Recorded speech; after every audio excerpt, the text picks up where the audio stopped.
Paul, on termine avec vous ? Oui, on se souvient des récentes polémiques autour de Autant en emporte le vent, jugé raciste dans ses traductions françaises, et plus récemment du roman d'Agatha Christie.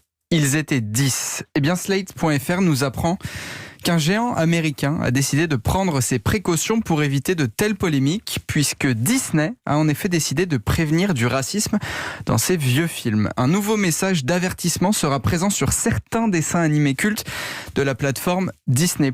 Alors, je cite Disney: ce programme comprend des représentations datées et ou un traitement négatif des personnes ou des cultures. Ces stéréotypes étaient déplacés à l'époque et le sont encore aujourd'hui. Alors, l'objectif, ce n'est pas de supprimer le contenu dérangeant à l'intérieur du film, mais plutôt de reconnaître qu'il a une influence néfaste, dit Disney, qui ne veut pas répéter les mêmes erreurs dans ses nouveaux films. Alors, sur le banc des accusés, plusieurs œuvres. Les Aristochats, film dans lequel des chats siamois sont représentés en stéréotype de personnages asiatiques qui jouent du piano avec des baguettes. Il y a aussi le Livre de la jungle, avec le fameux roi Louis, personnage phare du film, pointé du doigt pour être une caricature raciste d'un Afro-Américain perçu comme paresseux et dansant sur du jazz.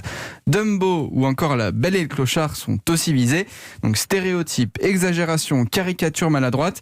Il sera difficile de voir les Disney de la même façon qu'avant pour les générations qui arrivent. Ouais. Bon, au moins on coupe pas les scènes. Non, On ça, dénature n'y touche pas les œuvres comme ça peut être le cas au Autant n'emporte le vent. On a carrément changé le texte. Voilà. On n'en est pas là. On Mais prévient juste. On prévient juste avec un message. Bon, écoute, pourquoi pas.